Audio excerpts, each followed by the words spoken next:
वेद आपको पता है कि बहुत पुरानी रचनाएं हैं। कुछ लोग बोलते हैं कि 10,000 साल पहले की हैं, कुछ बोलते हैं 5-6 हजार ईसा पूर्व की रचनाएं हैं। जो एनसीईआरटीज वगैरह में लिखा हुआ है अब तक, हो सकता है कल को धारणाएं बदलें इतिहास लेखन में, लेकिन अब तक जो धारणाएं जनरली मानी जाती हैं, हम ये मान के चलते हैं कि ईसा पूर्व 1500 ईस्वी के आसपास, उसके 200-300 साल पहले, 200-300 साल बाद के दौर में आमतौर पर वेदों का जो कलेक्शन हुआ, वेदों की रचना हुई और बाद में कलेक्शन भी हुआ। वेदों को किसने लिखा पता नहीं, ये किसी एक व्यक्ति की रचना हो नहीं सकती है, ये बहुत विराट सोर्सेज हैं। हजारों लोगों ने वनों में रहते हुए, तपस्याएं करते हुए इन मंत्रों की रचनाएं की होंगी। न्याय दर्शन कहता है कि वेदों की रचना ईश्वर ने की है, क्योंकि ये मानवीय नहीं हो सकता। मीमांसा दर्शन कहता है कि वेदों की रचना ईश्वर ने भी नहीं की है, वेद अकर्तृक हैं। अकर्तृक का मतलब किसी ने रचना नहीं की है, वेद नैसर्गिक हैं, नित्य हैं, प्राकृतिक है।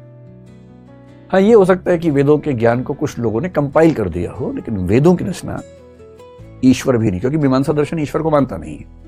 क्योंकि वो ईश्वर को मानता नहीं है तो ईश्वर ने रचना की कैसा मान सकता है। तो न्याय दर्शन ईश्वर को मानता है तो वो कहता है ईश्वर ने की है। लेकिन हम ये मान सकते हैं कि बहुत सारे लोगों ने बहुत सदियों तक चीजों को लिखा, इकट्ठा किया गया।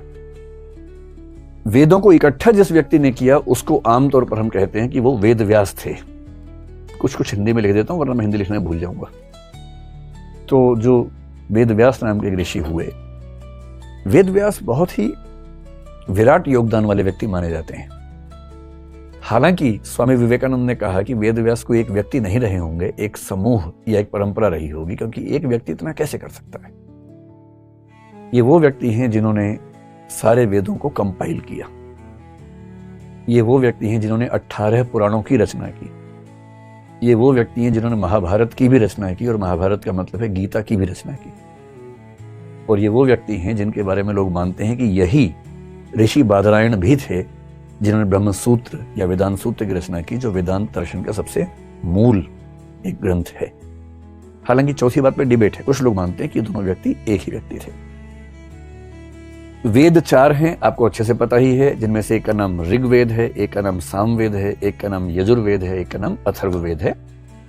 वेदों में दर्शन बहुत ज्यादा नहीं है। वेदों का ज्यादा जो मंतव्य है वो मंत्रों से है, जिनसे हम यज्ञ करते हैं, हवन करते हैं, पूजा पाठ करते हैं।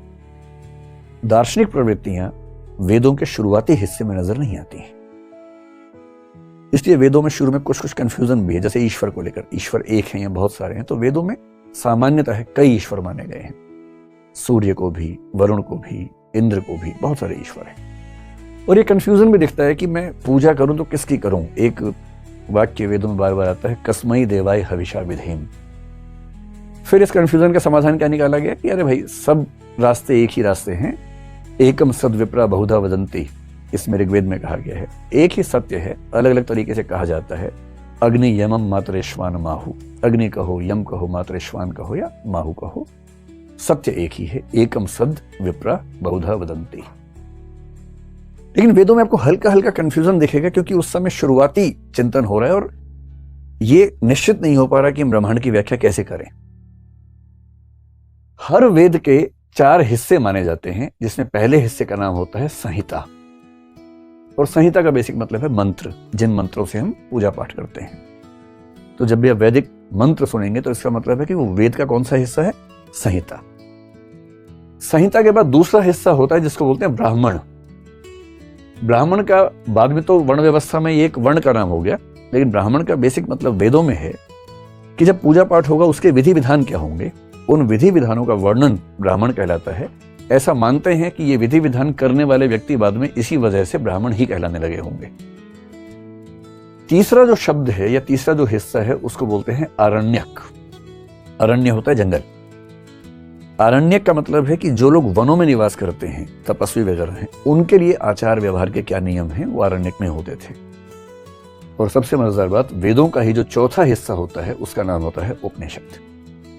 इसलिए उपनिषद कोई अलग चीज नहीं है, उपनिषद वेदों का ही हिस्सा है। बहुत सारे उपनिषद माने जाते हैं। आपने सुना होगा कि उपनिषद 108 माने जाते हैं, जिनमें से लगभग 10 से 12 बड़े महत्वपूर्ण हैं। जैसे बृहदारण्यक बहुत महत्वपूर्ण है, छांदोग्य बहुत महत्वपूर्ण है। सबसे 2 पुराने उपनिषद जो हैं बृहदारण्यक और छांदोग्य माने जाते हैं। अगर आप देखेंगे तो बृहदारण्यक उपनिषद का संबंध किससे है, तो हमारा जो वेद है उसमें यजुर्वेद जो है बृहदारण्यक इससे जुड़ा हुआ है, इसके अंतर्गत है। सामवेद के अंतर्गत छांदोग्य उपनिषद आपको अंतिम हिस्सा मिलेगा। और क्योंकि उपनिषद वेदों का ही अंतिम हिस्सा है, इसलिए उपनिषदों का एक नाम वेदांत भी होता है, और वेदांत का मतलब है वेदों का अंतिम हिस्सा। उपनिषद जो है ना वो है फिलॉसफी। शायद इस पूरी दुनिया में उस समय तक वैसी फिलॉसफी कोई सोच भी नहीं पाया होगा जितनी गहरी फिलॉसफी उपनिषदों में दिखती है, वेदांत में दिखती है। इसलिए अगर आपको समझना हो कि भारतीय दर्शन के शुरुआती स्तर पर दर्शन का सबसे गहरा बिंदु कहां दिखता है, वो क्या है? उपनिषद है। 10-12 उपनिषद बहुत महत्वपूर्ण है, और उपनिषदों में लगभग वो सारी धारणाएं जो आप आज मानते हैं आ चुकी थी। आत्मा होती है या नहीं, वेदों में कहीं कहीं हल्का सा कंफ्यूजन दिख सकता है, लेकिन उपनिषदों तक आते आते आत्मा निश्चित हो गई है कि आत्मा नाम की एक संरचना है। फिर एक मोक्ष की धारणा आपने सुनी होगी, जिसको लिबरेशन कह देते हैं, मुक्ति कह देते हैं। मोक्ष की धारणा भी उपनिषदों में स्पष्ट हो गई है। कहीं कहीं स्वर्ग का जिक्र आता है, लेकिन भारतीय परंपरा में मोक्ष सबसे ऊंचा आदर्श माना गया है, वो उपनिषदों में स्पष्ट हो चुका है। फिर आपने एक पुनर्जन्म यानी कि रीबर्थ नाम की चीज सुनी होगी, और भारत के लगभग सब लोग मानते हैं कि हम मरने के बाद पुनः पैदा होते हैं, और हम जो पैदा हुए हैं उसके पीछे भी हमारा जन्म रहा है। ये जो धारणा है, ये धारणा उपनिषदों में स्थिर हो चुकी है पूरी तरह से। इसलिए ये सारी की सारी धारणाएं, आत्मा हो, मोक्ष हो या रीबर्थ हो। और आपने एक शब्द सुना होगा, ब्रह्म। वेदों में बहुत सारे ईश्वर हैं, लेकिन इस बात का जवाब देना मुश्किल है कि ये अंततः एक पूरा हिरार्की ऑर्डर कैसा है, कौन है परम सत्ता जिसके तहत सारी छोटी सत्ताएं आती हैं। उपनिषद तक आते आते मान लिया गया कि एक परम तत्व है, वो ब्रह्म है। और जब आप लॉजिकली आगे बढ़ेंगे तो आपको मानना पड़ेगा कि ब्रह्म भी सगुण नहीं, निर्गुण है। निर्गुण का मतलब होता है जो निराकार है, जिसकी विशेषताएं बताना संभव नहीं होता है। नेति नेति आपने एक शब्द सुना होगा, न इति न इति। परम तत्व ऐसा भी नहीं है, परम तत्व ऐसा भी नहीं है। ये क्यों होता है आगे चल के समझेंगे। आज तो केवल एक इंट्रोडक्शन है, जब विस्तार में किसी विषय पे आएंगे तब समझेंगे कि ऐसा क्यों बोलना पड़ता है।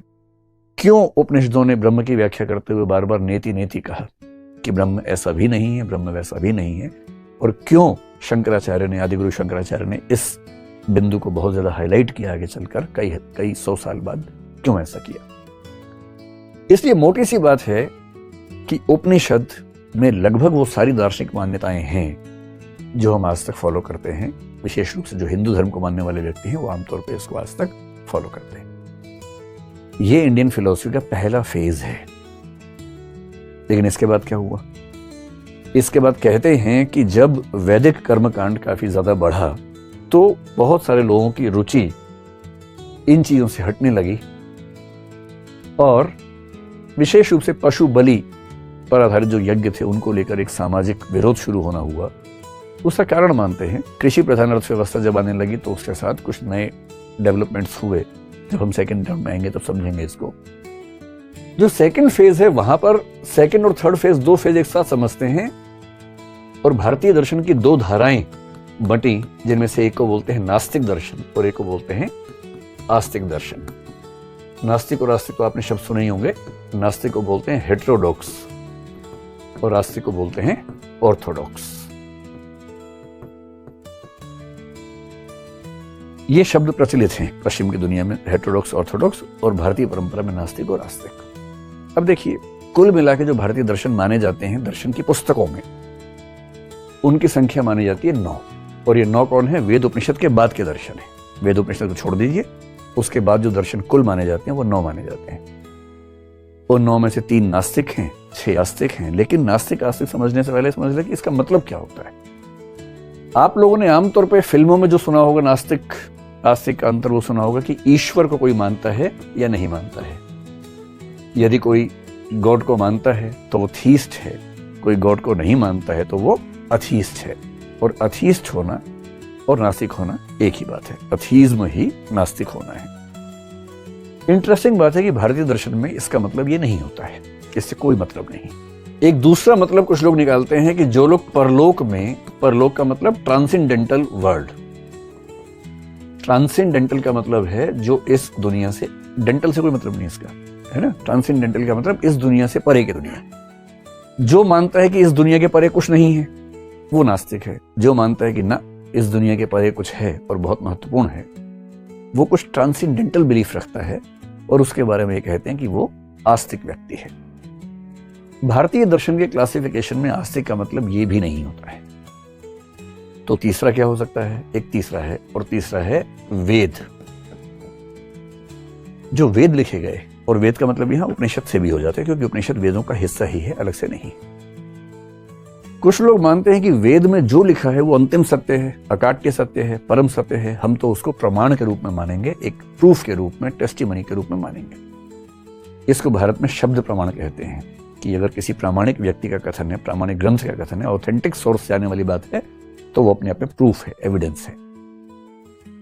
तो जो लोग मानते हैं कि वेदों में लिखी बातें एविडेंस हैं, प्रूफ हैं, अपने आप में सच हैं, उन पर कोई डाउट नहीं करना चाहिए, वो वेदों में आस्था रखते हैं, उनको कहते हैं आस्तिक। और जो कहते हैं कि ना भाई, वेदों में लिखी बात ठीक है, ठीक हो भी सकती है, नहीं भी हो सकती है, हम इसी बात से नहीं मान लेंगे कि वेद में लिखा तो सच है, तो हमारी वेदों में वैसी आस्था नहीं है, उनको बोल देते हैं नास्तिक।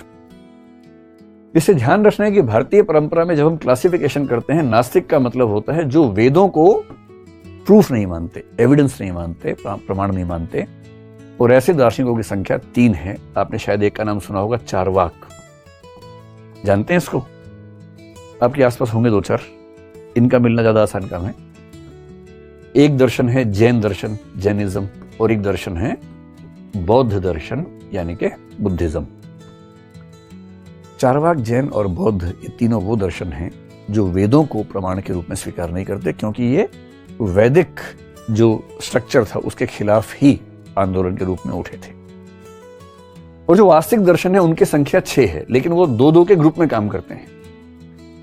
एक ग्रुप है जिसमें सांख्य और योग, आपने नाम सुना होगा, सांख्य दर्शन और योग दर्शन।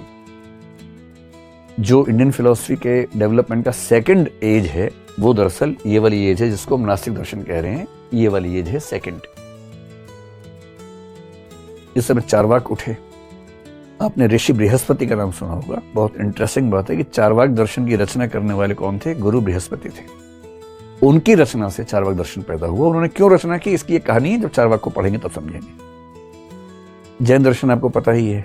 महावीर जो हैं, जिनको भगवान महावीर जैन लोग कहते हैं, उनकी भूमिका सबसे प्रमुख है। हालांकि वो अकेले नहीं है, वो 24वें तीर्थंकर हैं। तीर्थंकरों की परंपरा के अंतिम तीर्थंकर माने जाते हैं। बौद्ध दर्शन किससे आए? गौतम बुद्ध से आया। आपने ये भी सुना होगा कि जैन दर्शन आगे चल के 2 हिस्सों में बट गया, श्वेतांबर, दिगंबर हो गया। बौद्ध परंपरा भी आगे चलकर 2 बड़ी परंपराओं में बटी, हीनयान, महायान।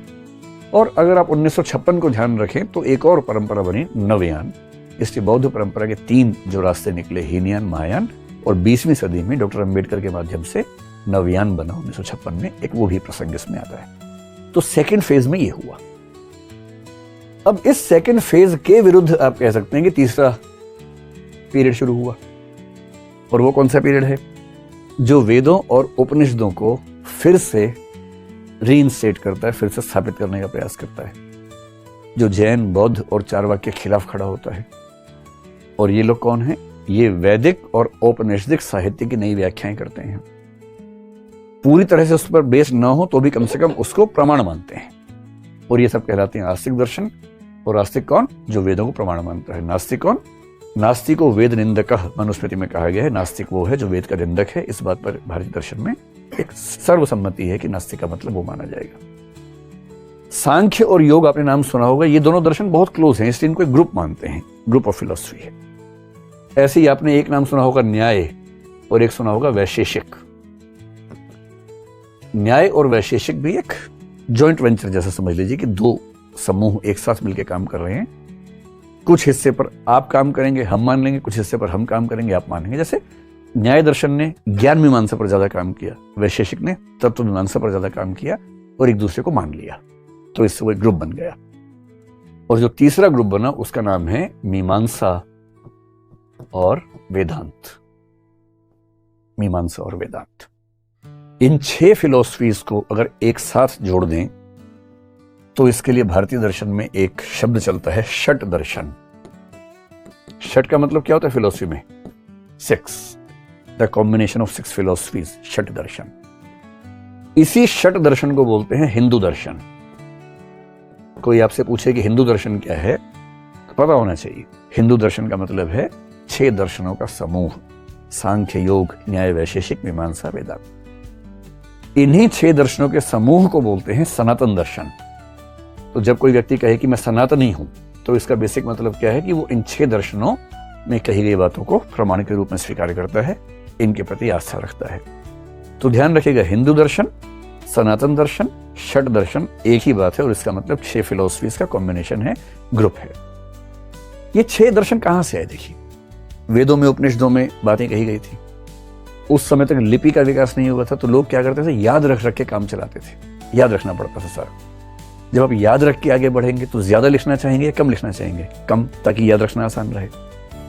तो इस दौर में क्या हुआ, इसको सूत्र युग भी कहते हैं। सूत्र लिखे गए। सूत्र क्या होता है? फॉर्मूला, कि बहुत संक्षेप में एक बात कह दो, उसी में सारी बात आ जाए। जैसे उपनिषदों में कुछ सूत्र हैं जिनको महावाक्य कहते हैं। आपने सुना होगा अहम ब्रह्मास्मि। ये बृहदारण्यक उपनिषद का बड़ा प्रमुख सूत्र है, मैं ही ब्रह्म हूं, अहम ब्रह्मास्मि। फिर आपने सुना होगा तत्वमसि। तत्वमसि बहुत महत्वपूर्ण सूत्र है। अगर आप केरल के शबरीमला मंदिर में जाएंगे तो मंदिर के बाहर मुख्य द्वार पर लिखा हुआ है तत्वमसि। तत्त्वम असि, वह तुम हो। इनको बोलते हैं महावाक्य। अब ये जो सारे के सारे सूत्र हैं, इसी तरह के बहुत सारे सूत्र इस तीसरे फेज में बने, और इन सारे दर्शनों का एक एक सूत्र कहलाता है। सांख्य दर्शन क्या है? तो एक व्यक्ति ने सांख्य सूत्र की रचना की, जिसका नाम है कपिल मुनि। सांख्य सूत्र आज तक मिला नहीं है हमें। हम सांख्य सूत्र के बारे में सुनते हैं, पढ़ते हैं, पर सांख्य सूत्र अब तक मिल नहीं पाया है। उसके बारे में रेफरेंसेस मिलते हैं बहुत सारे, बाकी सूत्र सारे मिल गए हैं, सांख्य सूत्र नहीं मिला है। ऐसे ही जब योग आया तो योग सूत्र लिखा। वो लिखा महर्षि पतंजलि ने। पतंजलि का नाम आपने सुना ही है ना। वो योग दर्शन के प्रवर्तक नहीं है। योग दर्शन तो बहुत पुराना है, लेकिन उन सारी चीजों को इकट्ठा करके सूत्र के रूप में रखने का काम किसने किया? महर्षि पतंजलि ने किया। ऐसे न्याय दर्शन है तो न्याय सूत्र हुआ। न्याय सूत्र लिखा जिन्होंने, उनका नाम अक्षपाद गौतम कहते हैं उनको। गौतम मुनि, गौतम 2 हैं, गौतम बुद्ध हैं, एक गौतम मुनि दूसरे हैं। तो जो दूसरे गौतम मुनि हैं, जिनको अक्षपाद भी कहते हैं, उन्होंने न्याय सूत्र लिखा। फिर वैशेषिक दर्शन जब हुआ तो वैशेषिक सूत्र लिखा गया। आपने एक ऋषि कणाद का नाम सुना होगा। तो कणाद ऋषि वैशेषिक सूत्र के रचनाकार थे। मीमांसा का जो सूत्र लिखा, मीमांसा सूत्र, उसके रचनाकार माने जाते हैं ऋषि जैमिनी। और इस पूरी परंपरा में जो सबसे महत्वपूर्ण दर्शन हुआ आगे चलकर, अगर आज के दिन में भारत के किसी व्यक्ति को, विशेष रूप से हिंदू व्यक्ति को, न पता हो कि उसका दर्शन क्या है, तो आप आंख बंद के कह दीजिए उसका दर्शन वेदांत दर्शन है। क्योंकि वो जितनी बातें मानता है उनमें से 90-95% वेदांत की ही बातें मानता है। बस उसको पता नहीं है कि वेदांत क्या होता है।